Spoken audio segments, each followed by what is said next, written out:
ko si Jane, pero dili ni ako. Kinahanglan na ako mogamit og laing tawo para mahibawan ninyo ang akong tinuod nga pagkatao.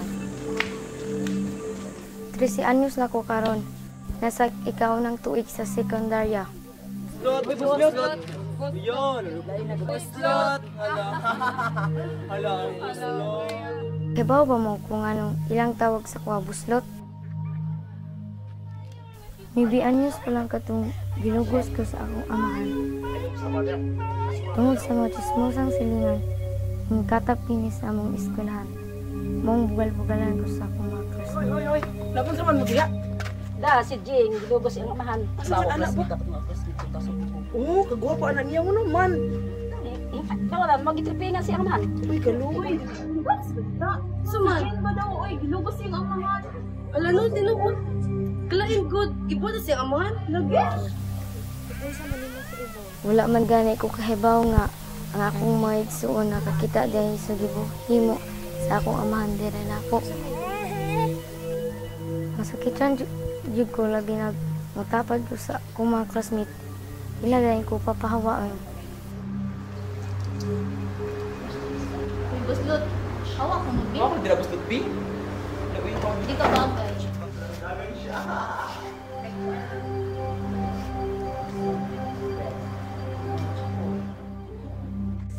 Pero bisan pa man kung naay magbugal-bugal na ako, lahagapon ko inahimong amiga sa Erin.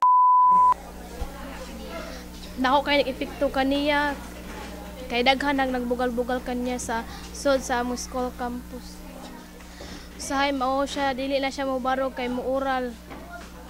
Sa tawhana, mausad ng pirming magbugal-bugal na ako. Imo mang bugal-bugalan si Jane. Tungod sa akong kasuko. Mo sa mga ganung nasuko man kaniya. Kay manghapak man siya. Sa mga klasen pagpanghapak. Manghapak og hinay. Ano mang nasuko man kaniya para adto lang.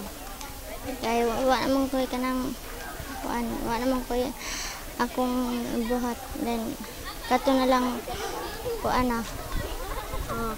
Nya mao bagyapon ni imong gihimo hantud karon? Di na. Usa may nasantok sa imong huna nga nganong wala naman ani mo gibuhat karon. Kay di man pwede istorya ang pagpanungog. Nangayo ba kag pasaylo ni Jane?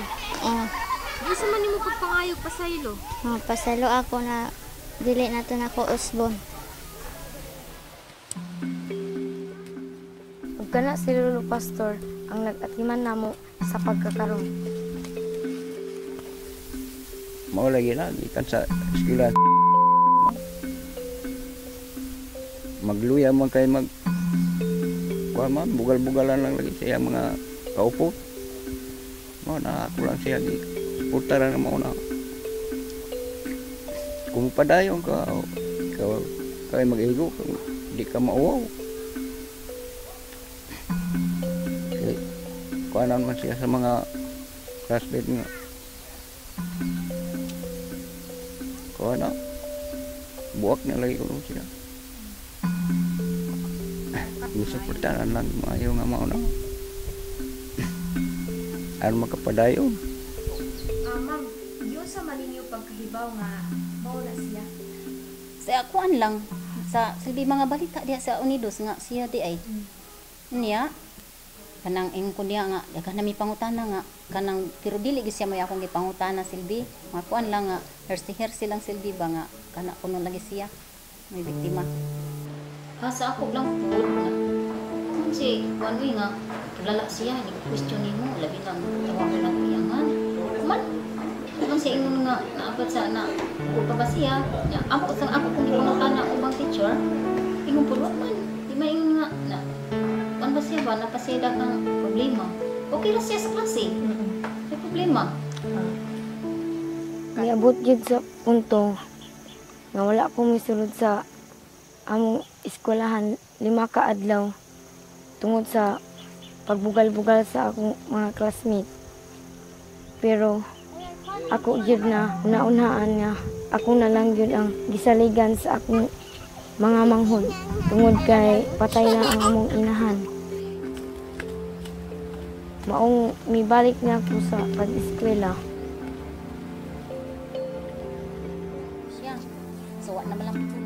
akong gisumbong ang nagbugal-bugal nako sa among maestra. Puro naglasi ko og math nila.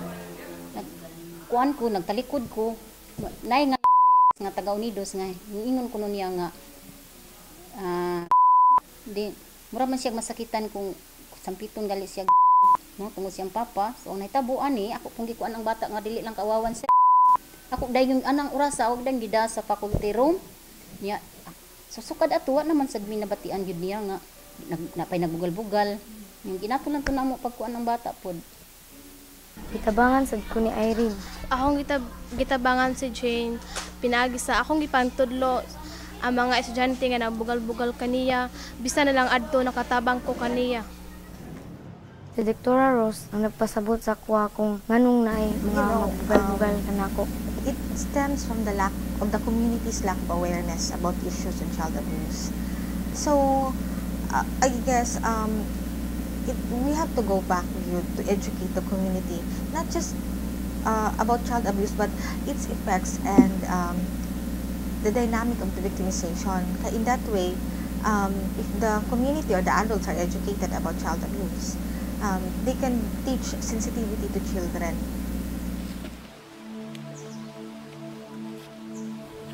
Mahitungod sa akong amahan, hangtod karon wala pa siya nako mapapiso kay wala pa man nagpanala og warrant of arrest ang Provincial Prosecutor Office.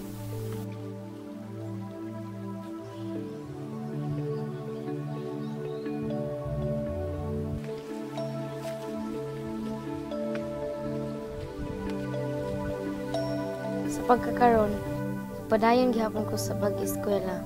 Ang Plan Philippines ang isuporta kanako karon. Maong dako kay kong pasalamat niya. Ako si Jane, biktima sa pagpanglogos. Usa ka bata na may katungod, mabuhing malinaw. Gusto na ko ipaabot sa kong kaparehas na dili diri matapos ang kinabuhi. Maong ipadayon kini.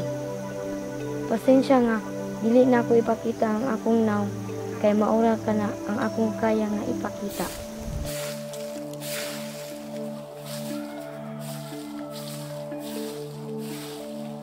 Pero sa tinuod lang, wala pa na ako siya mapasaylo.